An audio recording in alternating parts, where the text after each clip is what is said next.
Yeah, water park in Korea. Yeah, the water park was amazing. I mean, you have not seen so much Koreans in one spot. Yeah, because we were like one of the only brown people there. So I mean, you're looking around, you just see like a ocean of like Korean people because they're all there. Just saying, it was just like crazy. And the one of my favorite things, I don't know if it's your favorite thing too, is that they actually have an artificial tidal wave that Oh, you dude. jump in. And like one thing I didn't like, because I'm a little claustrophobic, you're just like, you swim all the way to the front of where this tidal wave comes, and then you're just like swept. But one thing I didn't like is just I'm claustrophobic and people are like bumping into me. I don't like that. But just the experience itself, you're just there and just like you're looking at this wall that it comes from, and then when you hit this wave, you turn around and you just see this like mass of people, and it's just so amazing. Everybody's enjoying this one thing, and it's an artificial, literally a tidal wave that will take you like from the very beginning to the end of where you started. It was crazy. It was something to do in Korea. And and to add Eros being in the water world, we again. So the first thing we do is went to the bathroom. You get all your bracelet, to Oh, yeah, swim yeah. and everything. Yeah, went to the bathroom. All the Koreans right there. Yeah, all of them light skin. Had me and Scott, because Scott already came down. So had me, Scott, and Arod, and we went. There's a place you shower and there's a place you change. You put your clothes on. We went in the middle, where they get all like the shampoo. They get like everything, like hairbrush, everything. Yeah. Me and Arod and Scott, no shirt, brown skin, doing push up in the middle of that place. because we want it to look so good. Because we're kind of meatheads. We kind of like to look good for people, and when we don't have that pump, especially when we're taking our shirt off and there's gonna be tons of girls around, we want to show off. You know what I mean? We're doing push-ups in the middle of something. Like, come on, man! You're not pumped yet. You're not pumped.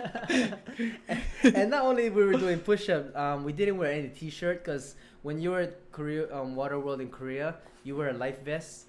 Dude, Oh yeah, we never had no life vest. It was just straight surf short. yeah, Surf shirt, like you the full local surf shirt, all pumped up. yeah, Yeah, just walking around, no life vest. Even our friend had life vest. yeah. Like all of our them had friends life had vest. that. So Korea, for some reason, that they had a weird rule that we had to wear a hat. Oh, the cap. Yeah, I don't know. Yeah. Maybe it was just a rule for that water park, but we had to wear a hat. Yeah, that's kind of weird. Mm-hmm. They tried to put us life vests, but I don't think I could even fit some of the life vests. Yeah, we couldn't fit the life vest, Yeah. but yeah, we were like those guys who just. I'll show you guys pictures later, but Oh yeah. we were just those guys walking around with no shirt on, just full brown skin. Everybody knew we wasn't there, and that was like the best part, just hanging with your Korean friends, enjoying everything, enjoying all the moments, and that was a big highlight when we were in Korea, the water park.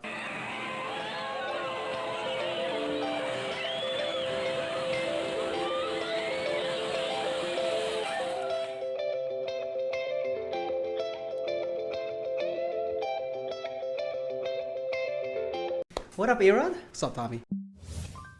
All right, so guys, today me and Arod's gonna watch the new trailer for Pacific Rim 2. We heard it was super cool, and we're super excited because we loved Pacific Rim 1 when we went to Korea and watched it on 4D. We'll talk about that after, language. but yeah, in Korean language, yeah.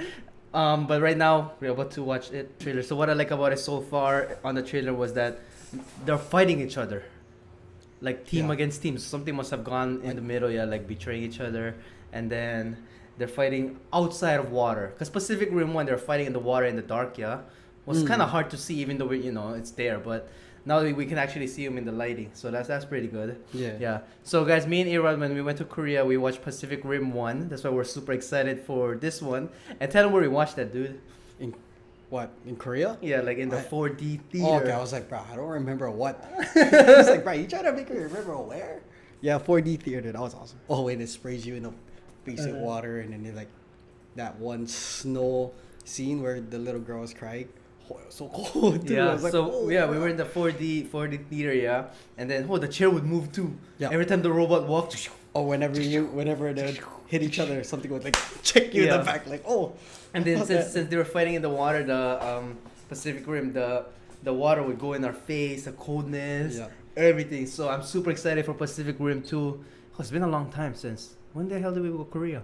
2012. Oh, that's a long So time 5 making years this ago. movie. I Well, I know. understand the graphic is super nice. I know. And then It was a great first movie, so Yeah. I gotta take. I some really time. like I really like how they do this kind of stuff. Yeah, they took Godzilla and they took Robot And they mashed it. and they mashed it together. Like that's how it's supposed to be. Like okay, I like the Godzilla movie, the recent one. Yeah. But man, like Pacific Rim, Oh yeah. they do it because the monster's there and you can actually see them fighting the monster Yeah. shooting the robots, everything. So they steroid the Godzilla show, yeah, with like not only Godzilla but like literally a human robot on this thing. All right, thank you guys for what me and Erod just watched this trailer with you guys. Really, Can I just say something? Go. We are still opening up position for for researcher. You know, thanks for giving me the heads up before all of this happened. I mean, after the first podcast or two, you should have known you're the researcher. Should have used my phone. You know, I didn't sign an application for this. I'm not getting paid to do it. We're not You know, You wait we're till not- we all get paid. First But of right all, now, this is all for love. selfish. This is all I'm for a love. selfish guy. This is all for love. Oh, this I cup don't is even kicking see, in good. I don't dude. even see 1 cent from this. This is a volunteer work for me. Yeah, me too. What makes you special? Okay. You and your 2 cents. Thank you guys. Thank you. Because this can go on teasing him. But pause it. Hi everybody, so I'm here with my brother, and last night we watched the movie It, and I just want to do a little talk about it with my brother, and we just want to explain how wonderful that movie was to us. So just a little background. We didn't watch the old It, the 1989 It. I don't know when it came out, 27 years ago. We didn't get to watch that, but we did watch the new It yesterday, and then we just want to give you guys our opinion on how amazing that movie was for us. So BJ, my brother, he's not into like really scary movie because there's a lot of cringy part, but even my brother really enjoyed this movie last night. So BJ, what you know, last night it was your first time watching It, right? Yes. Or like you never watched the old version? No, I have. It's my first time actually hearing of it. Like I never knew it was a book. I never knew it was a movie from 27 years ago. All I knew it was just a movie about a clown and a red balloon and the kid gets abducted, and that's pretty much it. Yeah, and then what we like about that movie, I mean, from the beginning of it was that good trailer, actually good promoting it, yeah. And then so we have a lot of cast. It was all these new people. Well, I'm just gonna start it off. What I really like about that movie was that it was comedic. It was super fun to watch. Like I really love it because the one a lot of things I love, and I loved how it was like a childhood. Like when they were just like riding bike and hanging out with their friends, talking shit. That was like the best thing. Like it really makes you really feel like you're there, not there, but reminds me of my childhood. Like cause back in the camp when we used to live in the camp back in Big Island, we used to ride bike and all we do is just throw it on the ground and go to the house. Like we never really, lock it up. Like not in Oahu. Oahu, you have to lock up your bike over here. Like I got my bike stolen here in Oahu like 2 times. Got my friend's bike stolen, even if it was just downstairs for like a couple minutes. But in the It movie, yeah, they were in this small neighborhood. And then they would just hang out with each other after summer break, yeah. They would hang out with each other, and then they just throw their bike anywhere they want and have fun. But yeah, that movie was good. So Bijay, what did you think about like what was your favorite? What was your overall like favorite about that movie? Like with satisfaction. So I love how the movie was completely left field when it came to like the whole horror genre. Like at first, the way the movie was marketed, it was pretty much like all horror. You have It in the sewer, and then the kid is just like really paranoid of getting his boat back from It. Yeah.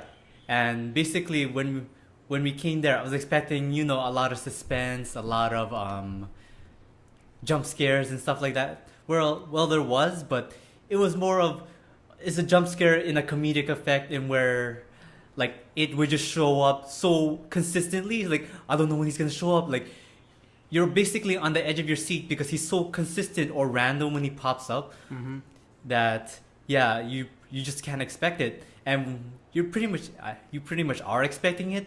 And when he does show up, it's like, oh, that was pretty funny because it was so obvious, or not obvious, or no, it was like a really silly way of how he showed up. Yeah, and just to follow with my brother talk about consistently, like he does show up. Like because we had so much characters for it to show up in different form, yeah. Mhm. So he was constantly showing up. Not like when he was watching Annabelle, like there was a moment where like it would be like silent, quiet, Mhm. and then you'd think he would whatever monster, the Annabelle demon was gonna show, but nothing. And then it would go to the next one. It would be jump scare. It would be on and off, on and off, on and off. But it was, once the thing goes quiet, but you really kind of expect he's gonna show up.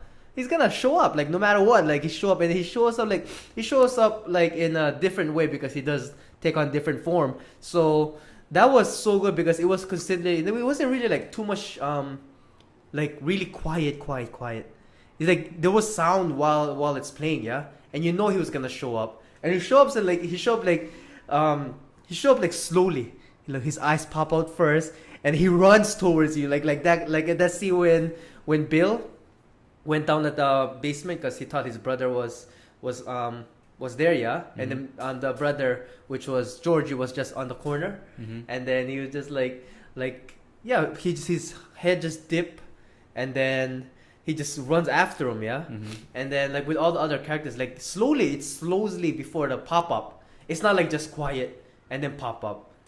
It just slowly, like, scares them, yeah? Yeah. Yeah. So, basically, the theme of the horror in it was shock horror. So, meaning, like, it presented a lot of what the fuck kind horror, like, when you see it, he's like dancing all maniacally, or talking really maniacally when he shows up. Yeah, like he's a clown, and clowns are like supposed to be funny, but at the same time, people have a perspective of them being scary. Yeah, and that was basically the whole theme of the movie. It was a clown that you're supposed to laugh at, but at the same time, you're scared. So it was so perfect because it fit with the whole theme of it. It went with the whole theme of it. It really boosted with that, and. Yeah, and then what BJ was saying too, like how it fit his character, is that when he scares the people, like he would dance like tan tan tan tan tan. He would really because he starts with balloon too, yeah. So it does really form like a clown, scary but also kind of childish playing. Like that's what when you're a clown, this is a thing for you, yeah, when you're a kid. But he was in a scary form, so at the same time, that kind of image, like you're a clown but you're scary while watching it.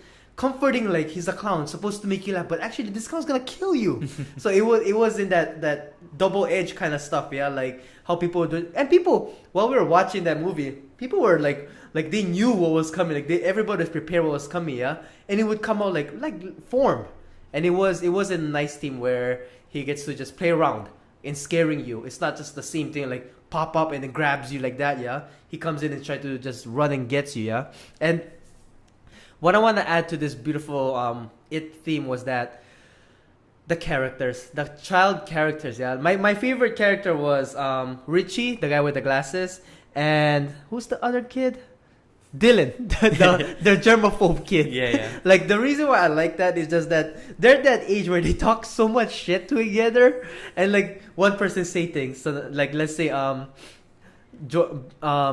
Richie says something, yeah, and then their friend. Eddie's gonna say something else, the one who's germaphobe. Like they go back and forth, and then the other part was that fat kid. What was his name? Let's go look up his name. His name was. He's not even in this one. No, that's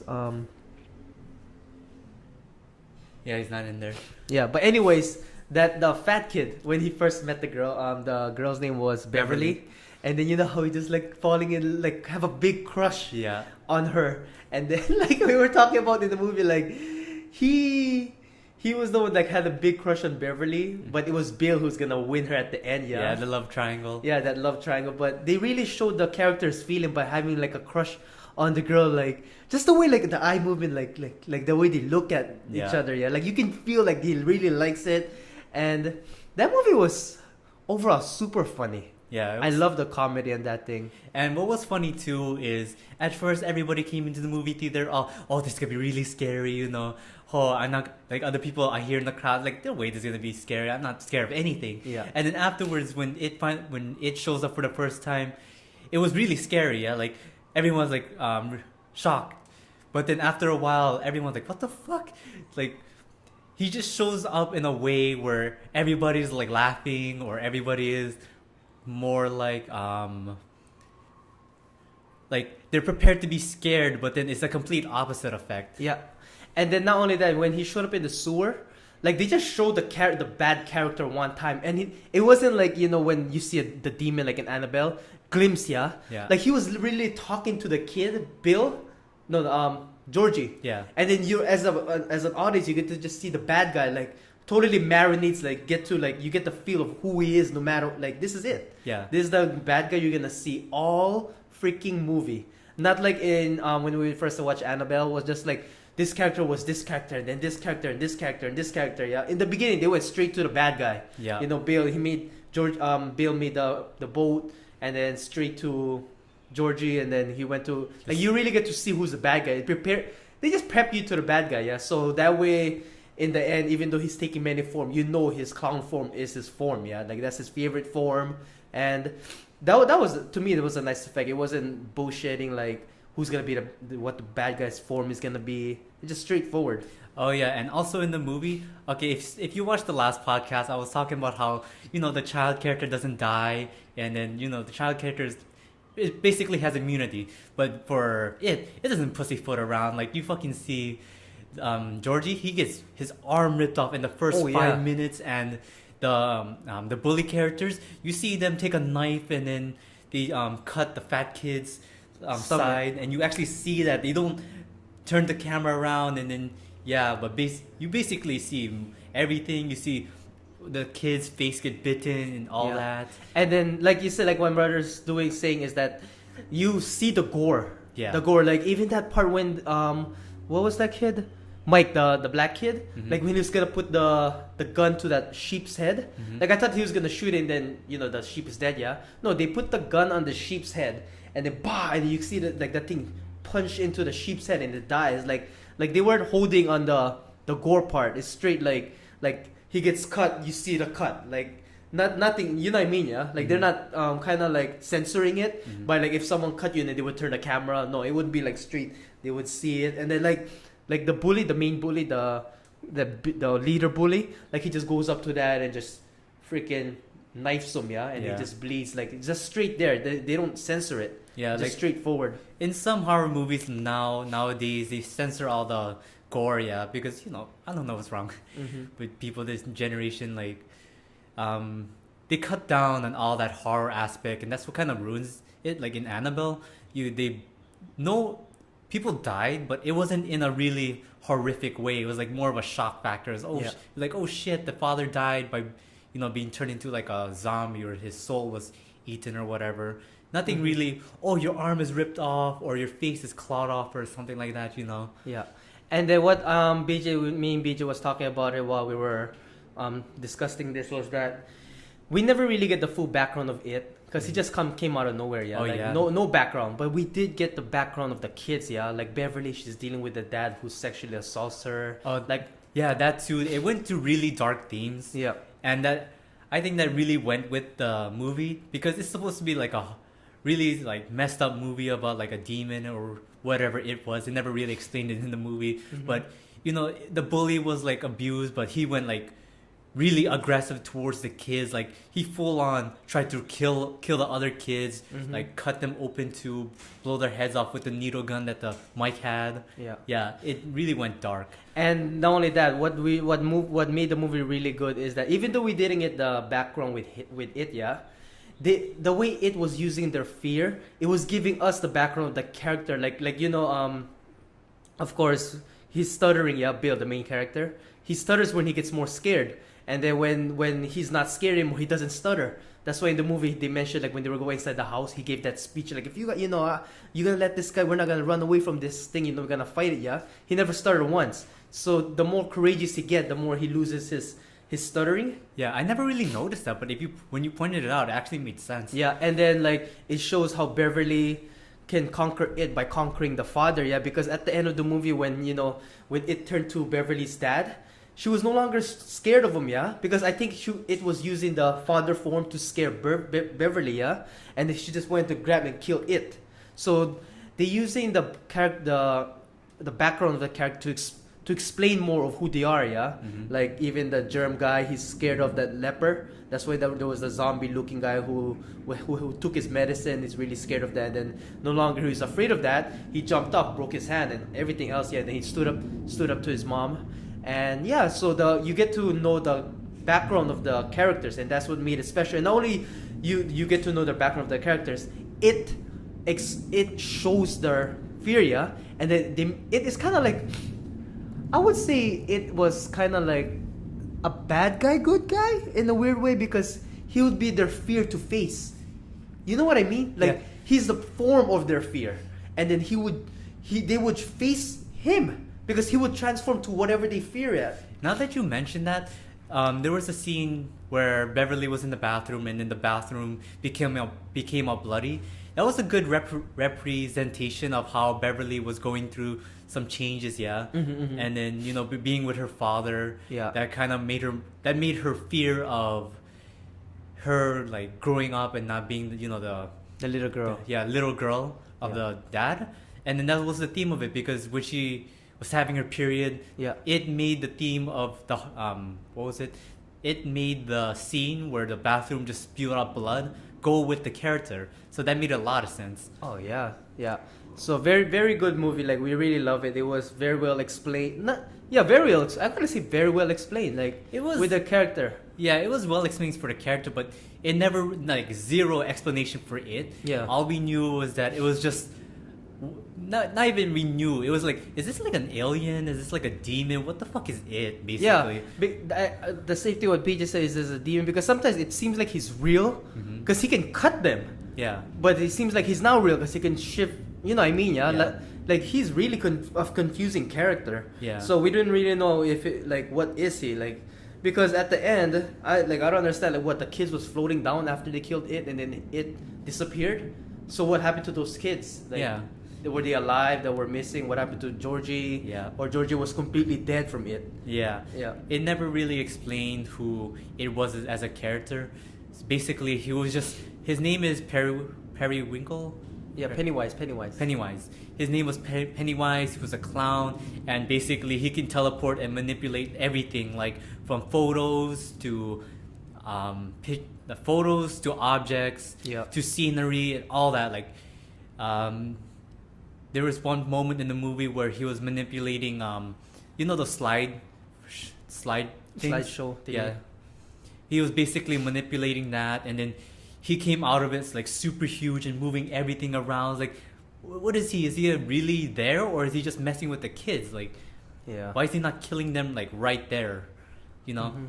So that is a good thing to say, because this whole movie was very fun to watch, even though it's our first time to watch this. Like we didn't watch the original. Maybe we should watch the original one day. Like the movie was long, Yeah. but it was consistently of the mission, But it was nice that they did stick to their moments. Yeah, like they were afraid, but then they go back. They're afraid. They're facing their fear like step by step, not just one time and getting them killed. That I think about it, like, there's a lot of moments in the movies, like, why would you continue to go and follow it, yeah? Like, I know they're kids and whatever, and the movie has to make them go forward, but at certain points, I'd be like, dude, he just killed that one bully character, or he just slashed their entire stomach, like the fat kid, he got gashed, like, Oh, really yeah. hard, yeah? I was like, why would you continue to go after something that can do that to your friend? Mm-hmm. Like, that's complete... Yeah, there was a lot of moments that did that. And then what BJ mentioned too was the funny part was that when they went inside the house, Richie with the glasses, and he got stuck in that room with the clown. Mhm. Everybody in the whole theater, no, like because clowns were everywhere and they were moving, yeah. Mhm. And then so they faced their fear. And then there's gonna be chapter 2. The only part me BJ at the ending, I think everybody would gasp for air, was that when they cut themselves with the explain that, BJ. Okay. So at the very end of the movie, they made a blood pack, but they were in the middle of a field and they found Bill, who was the main character, right? He found a broken shard from a bottle, and he made a blood pack with all the rest of the loser club. Yeah. And it's so dumb to, like, well, not dumb, but me and my brother were just talking to each other, and we're like, did he just take a broken shard from the middle of the field and then cut each other's hand and then mix the blood with each other. Like, that's some straight up HIV right there. Yeah, it was great, and they were holding hands at the Yeah. end. I'm like, oh no! Everybody was like, oh no, this is freaking crazy. And it's like, oh, there's a chapter 2 coming when 27 years later when they reunite, right? Yeah. I don't think that's gonna happen. They'd be dead from diseases right after that. Yeah. So that movie, except that part, I don't know about the blood part. Everything else in the movie was cherry. Yeah. Because there was moment like, you know, like in the scary movie like Annabelle, like like rooms you're not supposed to go in, they go in. Mm-hmm. But then these kids, like, they know they're not supposed to go in there, but they get lured by their, like, the brother. They get lured by, you know, things that really means to them. Like, it has a point that Yeah. why even though they don't want to go there, it really means to them, like, I have to go there, even though I'm not supposed to go there. So it was a good movie overall. That's a beautiful movie. Really love it. Yep. Oh, and also one more thing that kind of plagues all horror movies is like communication, like for real. Like in Annabelle and in It Too, is like, oh, you saw a demonic presence. Why don't you just tell any of the adults? You know, in the movie It, yeah, all 5-6 kids saw it already in the very beginning of the movie, and no one's gonna be like, oh, did you guys see that clown? Or did you guys see that strange finger that was following me this entire time? Or gave me this really bad cut? Yeah. You know? Basically, the fat kid, when he got injured for the first time, yeah, they went to the medical store. They Oh didn't- yeah. They didn't tell each other. yeah, you didn't not inform any cops or don't even inform like the hospital or anything that, oh, my friend got cut up really bad. Oh no, we're just gonna steal a lot of medical supplies because we don't have enough money to afford it. Yeah. They didn't tell no parents to fix it up. Yeah. Yeah, he got cut with a knife. And how he even survived that gash here? How do you even explain that to your parents? Oh, a clown scratched me. This is like big gash. Yeah. Or how who is the one with the germaphobe? His name was Eddie, I think. Yeah, Eddie, he broke his arm and then the mom went to take him away back home, right? Yeah. But then you see the fat kid, he has the gash on his side and then all of them are bruised up. Like, you're not gonna question that? You're just gonna take your child and go? Yeah, what about the other kids? Yeah, you're not gonna inform any of the parents like, oh, you know, these kids, they got into a dangerous situation. Nothing like that. Basically. Yeah. So we're closing our podcast because I have to go catch a plane. And so this is it. A very good movie. We loved it. So thank you guys for watching. And thank you, BJ. Thank you. All right, shoots. All right, guys. So today's podcast is me and A-Rod talking about our Korea trip. Okay, A-Rod, tell them we went to Korea. What? What you said? It's a little bit buzzy. But, like, can you, like... No, don't go too close on the mic. Okay, so we're gonna talk about our Korea trip. Too close to the mic, man. All right. How about if I just push it forward? All right, then? fair. Jeez, because Right. I wanna be on Okay, this. okay. First of all, we just want to say today's podcast is Korea trip. We Yes. went to Korea, 2012 of summer. Okay, Rod, tell us how we planned this thing. We basically didn't. So we went to Korea, and first of all we were lost. First thing we landed. No. Let's start off with saying that we went to Korea. This was our summer break. So we had a long time. Like we just going school like that. Yeah. For me, for my Korean trip and A-Rod's Korean trip, we went to cheapticket.com, and Yep. then our Korea ticket was 500. 500. Yep. Round trip. Round trip. 500. 2 weeks round trip to Korea. And then me and A-Rod went there because our friend Jae-hoon was already in Korea for the summer. Your roommate. Yeah, my Yeah, roommate. yeah. What was he there for? Just to go home. He was just there to visit. I just wanted to make it clear that if you are gonna go, strong motorcycle right there, Yeah. interrupting our That's a good podcast. one. But if you are going to another country or like going on a vacation, even in Hawaii, the best thing you can do is that find someone, a friend. Find Yes. someone who is local to the place, because when you go to other places, like even in Hawaii, like if you're a tourist, I know that you follow the handbook and like go here, but if you find like a local or a friend that knows the place, they'll take you to magical places. They'll take you to amazing places. Yeah. And that's what we did with Korea. We had so much amazing Korean friends, and not only that, they took us to places that we would never ever go. Like Yep. we would probably only check out the tourist place. Yeah, they'll But- take you to places that Yelp cannot find. Yeah, and they take you to all these places, like very like local places. Yeah. So if you're gonna go travel around the world, like I know it's kind of different for everybody, but try to find a person from that place, like a close friend, That's what we did when we went to Korea. We got a lot of close friends that we met throughout school, and they went back to Korea. So we're like, hey, we're gonna visit you guys. Yeah. And then we booked our ticket, we bought our flight, and then we went to Korea. Yep. And to all our Korean friends, we're To all the Korean friends, 감사합니다. 감사합니다, man. What did you say? 감사합니다. Okay. Too close. Anyways, it's been like 5 years. We just watched it on Facebook. 5 years since we've been friends with a lot of our Korean friends. Yeah. So thank you guys so much for being our friends. And we want to talk about our Korean trip, how it was so special and dear to our heart. So me and A-Rod went to Korea on 2012 of summer. Yep. Summer. I think we went in June. Yeah. But when we went to Korea in June, it was very humid. It was hot. Like super humid. Talk about getting angry because it's so hot and you're just with one other English speaker. It was pretty gnarly for the first week. So when we arrived to Korea, we rode the train because our friend Naomi and Amy and Jaehoon picked us up from the train. But then the train only goes certain spot, right? And then when we went to certain spot, we went to like this place, a town, yeah? Because I don't remember we had to walk from the airport to a town. Gore? Yeah. And then at that place, we had to take taxi. Yeah. Hey, Rod, tell them about our taxi, man. So this taxi guy could not speak a lick of English. And it was me and Tommy trying to get back home from Guro. And Jaehoon was there. Was Jaehoon there too? Oh yeah, Jaehoon was there. He was the kind of instructor. Let me tell you this. People or taxis are already like pretty gnarly drivers. This guy we had was so gnarly. It was a red light. Cars coming from the other direction and this guy books it. He's like, YOLO, and he starts going like, dude, this guy's gonna freaking kill us. And he was angry at us because we couldn't speak Korean as well as we should have. And our friend Jaehoon was kind of trying to communicate, but like the guy was just angry with us, just like livid. Until he brought us to our place and we gave him tip.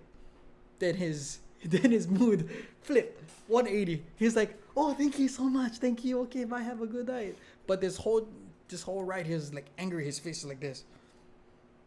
The whole time talking to us. And he was talking in Korean. I don't want to try, but he was talking. And when we finally gave him tip, because they're not a tipping culture. So basically we're just giving him free money, which he's not used to. So he got really like happy. So more of the story right now is always tip.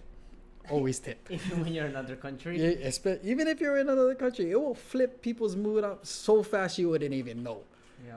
So we went there. We got our place. Obviously we stayed over Jaehoon's mom. Jaehoon's mom was very nice to us. Like she was doing her best to talk English. Yeah, she was really nice. Which I really honestly felt super special because she did, and we did our best because we only knew a little bit Korean, so we did our best to speak Korean too. And then she would cook for us in the morning. Oh yeah, she would cook us lunch. She would cook us dinner, and it was like a 1-bedroom. So she would have her place to stay, and then two bedroom because we'd stay in Jaehoon's room, which was it was like a studio. Yeah. So she would stay, and then before she leaves to work, she would always cook us food. It was amazing. Yeah. Totally felt She was really so good nice. about that. And then when we stayed there in Korea, I noticed that we didn't drink a lot of water. Yeah, we did it. No way. We should have because it was so hot, but we didn't even think about it. Mm-hmm. We drank a lot of coffee. Mm-hmm.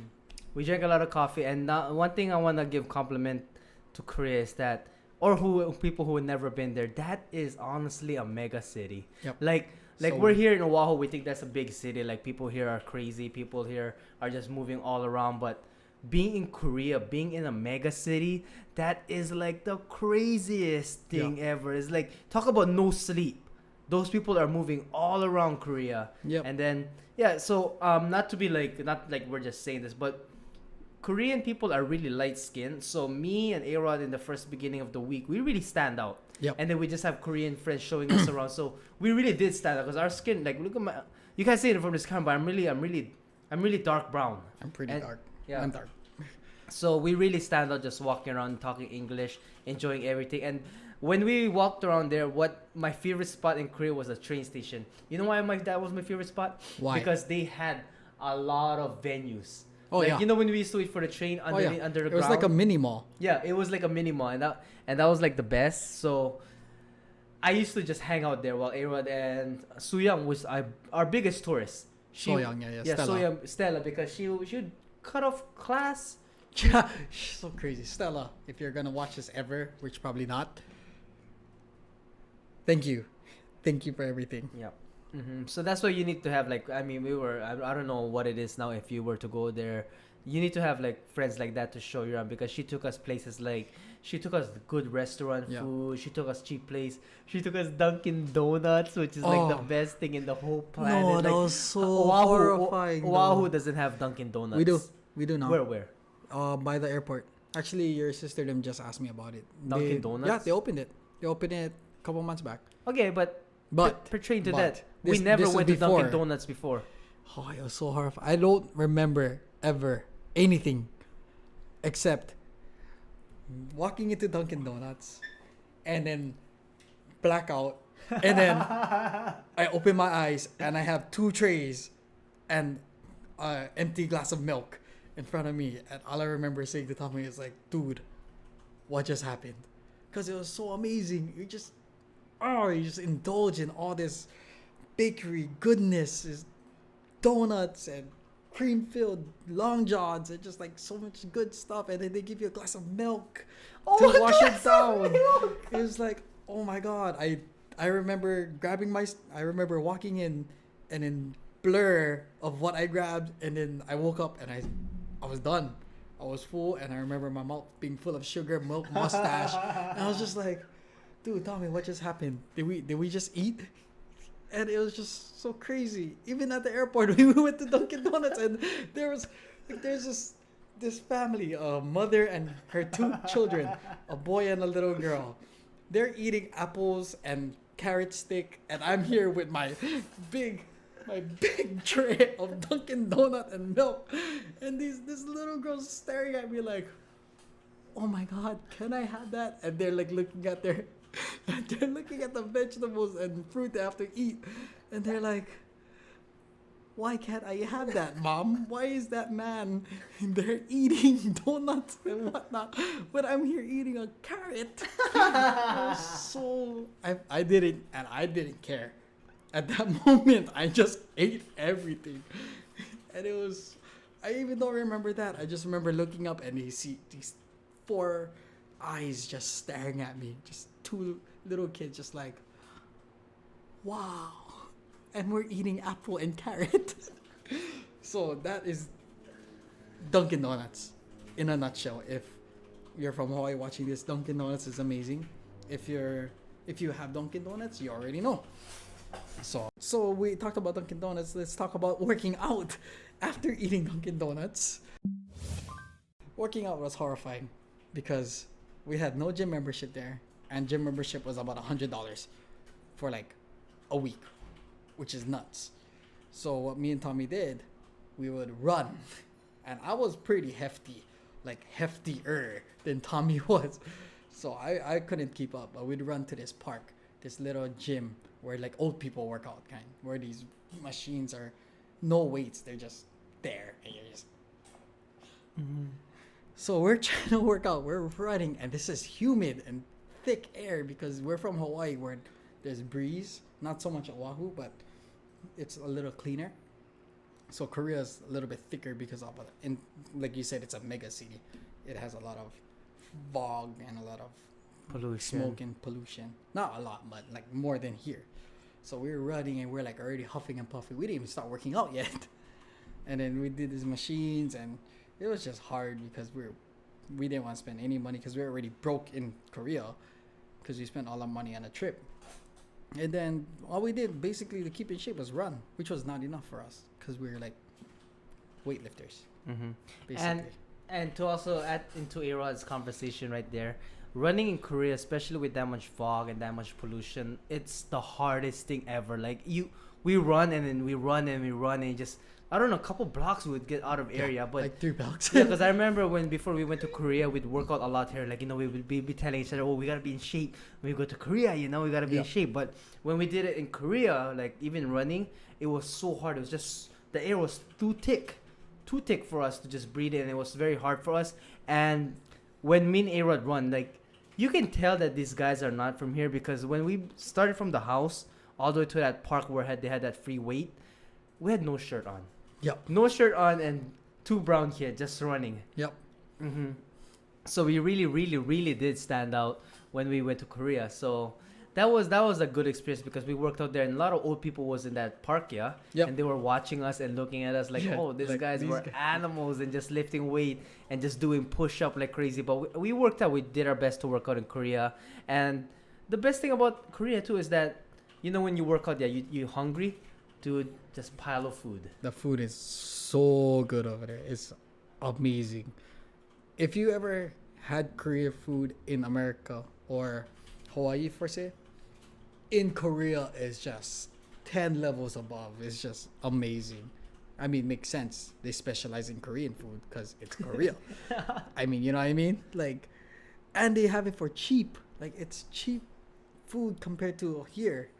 And they make it homemade and it's special. And like, what's your favorite thing over there? What's your favorite dish? So when A-Rod said like, oh yeah, of course they specialize in Korean food. Let me tell you guys something.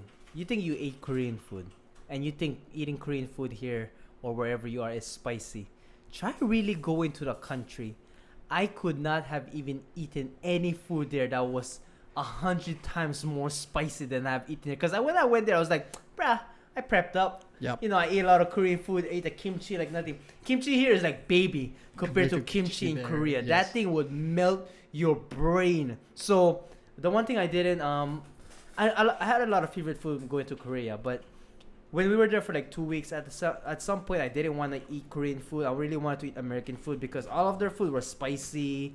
All of their food was like, I'll be honest, were super healthy. Yep. It was like super, super healthy food, like nothing oily or grease. Except the chicken, Tteokbokki and all that. yeah, except all those chickens and stuff like. But everything else was like, you can really when you eat it, it's like spicy and it's super healthy. Yeah. And then I remember that's why Dunkin' Donut was so special to us because it was like the only food there that was not healthy. So we would eat there and then yeah, when I ate a lot of Korean foods after a while it's like, oh man, I want to You eat kind of crave something different. yeah, I wanted a cheeseburger. I wanted like steak or something because Did you get sick from one of the cheeseburger? yeah. Was that you? No, that wasn't me. Somebody got sick eating. No, that was me. Yeah. I got sick. I went, not downing on it, but there's this one shop. I forgot what it's called, like Lotte Burgers or something. And then I was so sick of Korean food. Cause not it's gross or anything. Mm-mm. But because the fact that you're eating it so much, like Tommy said, you crave something else. So I ate a burger from somewhere. It was in one of the train stations. I got sick for 3 days. BJ, what are you doing? What are you doing? Are you playing game? No. Okay, sorry. Fuck, that's clicking sound is very strong. What's up, BJ? What's up? All right, so today is our first podcast, like officially podcast, because we finally got the mic in, the mic holder. We got the camera set up. It took us how long? We took like 3 days to get all this set up. We had to wait for the equipment. Then we had to go to the next day. We had software issues, and now today we just set it up again. It took us like maybe an hour or two. Mm-hmm. The problem is that my garage band was not working. Like every time I would put double mic, because now first of all, we're using the Yeti mic and Marantz mic. I got this all from Amazon, so I'm equipped with that. And when we tried double miking, it would fall. Like it would shut down GarageBand, and it frustrated me because like remember how long I was frustrated? Yep. Like I was frustrated for like hours, and then yesterday it took me 3 hours. I slept at 1:30 trying to figure out why I keep shutting down my GarageBand. But we're finally here. We finally got our setup. We got the mic working. We got the GarageBand working. And the problem was with the GarageBand was that I was putting more than 2 mics. I was putting like 4 to 6 mics, and there was no mic for that, and it was shut down the GarageBand. So we finally understood how we can get the double voice recording with the 2 mics. So if BJ talks, it would go to another level of voice, and if I talk, it goes to another level of voice. So August 19, 2017 is our first official podcast because we look pretty professional. And I just want to say, BJ and everyone else listening, today is one of the happiest week end day of our life because we're just gonna go straight talk to it. I'm gonna talk about our day. BJ, what did we get this week? So this week, me and my brother finally got our second stripe for in jujitsu class. Yeah. Yeah, and we were really excited for it. Yeah. Yeah, I was happy. He was happy, Mhm. especially my brother. He was super happy. Yeah, because I was super happy because what happened is BJ is you're 3 days. You're 3 days more than me, yeah. So he got his stripe first. He got it when you got it like Wednesday. Yeah. You got it Wednesday, and then when you got it on Wednesday, everybody was teasing me like, "Oh, his little brother, Yeah. his little brother passes him." And today was a good day for everybody because there was, including me, 3 people who got their stripe, and then another friend of us got the blue belt and the combative belt. So it was a good day for everybody today, and then everybody had fun at the open mat.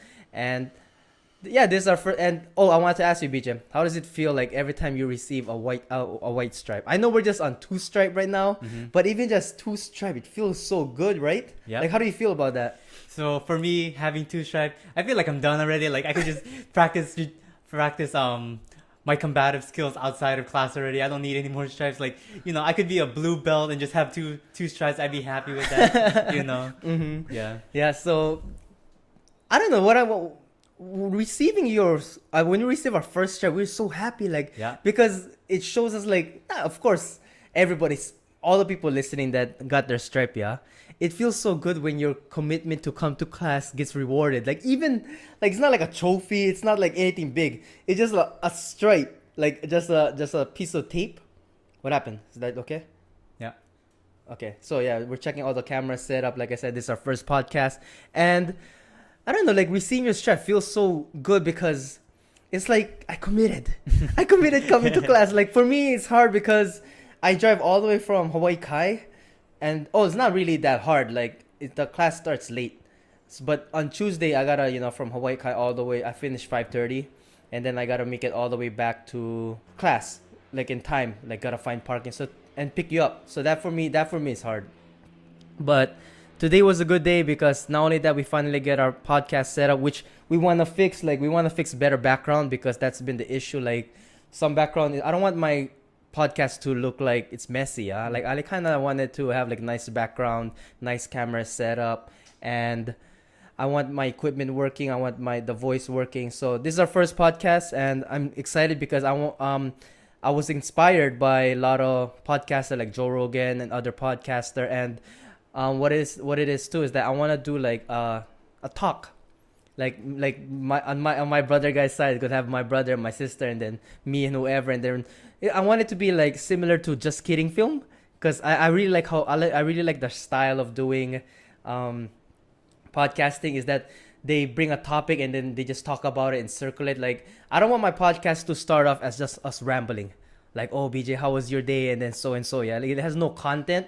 I want it to be like short and have content, and I want my sister guys to join. I want people to join, like us as friends and family, yeah, because that's how it begins. It starts with friends and family, and I also wanted to pursue podcasting because it felt good. Like when I just started vlogging, like I had nobody, like only you guys were my subscriber, like 3 subscribers, like that, yeah. And then as I kept consistent with it, which I want to do for this podcast is to stay consistent with it, even though just small topics, small content. I want to talk about everything, like what's going on in Hawaii, like that, yeah. But when I started, that inspired me with my vlogging. I just started for nothing, but I was consistent about it. Every time there's an event in Hawaii, I would vlog about it and then tell everybody how's my day, like that, yeah. And then suddenly from 3 subscribers all the way to like 100 subscribers, and then 100 subscribers all the way from 200, 300, 400, 500. My goal is, of course, 1,000 subscribers. Yeah. So right now I have 593, almost 600. But just from being consistent, like of course, half of my days were like same. But just being consistent, like I got a lot of people, following me and watching my videos, yeah. Like, and then not only they're watching my vlogging, I do reviews. So when I do like reviews, I get more people watching, yeah. I wanna do that same thing for podcasting. I want it to be open with different topic and just letting everybody know our opinion. Like we're not expert. No way we're expert. We're like young, so we're not expert, and I just want to do it like that. I wanna keep that up with, and I wanna have a nice setup so that way when I come over here, my brother gets and stuff set up ready. Yeah, I don't want it to be like, oh, okay, we gotta get this camera ready, gotta get this camera. So much hassle, and it takes away the time of doing everything. So got that everything set up, and like, yeah, we just wanna try this out. Yeah, like, how do you feel about like just trying out new podcasts? Yeah, it gives us a different experience where, we're not just doing consistently one thing and then eventually we'll get bored of it. It's good to branch out on different, what should I say, different genres. Mm-hmm. You can do reviews, you can do podcasts, you can do like commentary and all stuff like that. It's good to branch out, have some diversity, find your niche, whatever you enjoy more than the rest of them. Mm-hmm. And what BJ said, like, yeah, we want to be open to like a lot of topic, but that the one thing that I really want to work on the most is just like learning our equipment, like learning how to edit, because this is my first time actually double miking, and when I put it on Final Cut Pro X, we have two different voices, and I gotta find your voice, and I gotta find my voice, and I gotta match it. So this is our first podcast. I don't want to keep it too long, but yeah, we're recording from our mic right here, and then I told my sister and Bobby and Auntie Jenna to stay in the room, be quiet, because this is our first podcast. So don't come out of the room, don't talk, because I don't want this whole thing to be interrupted. So what a good week. We got our second strike, and that feels super good. We had fun at jiu-jitsu, and we got our podcast set up because it took a while, took a long time. And Bobby's here, is moving in with my sister and my brother, guys. So I'm going to be hanging with them more often. And yep, August 19th, 2017. Today's our first podcast. Thank you for listening. Thank you. And we just want to say have a good day, have a good weekend, guys, and stay tuned. See ya.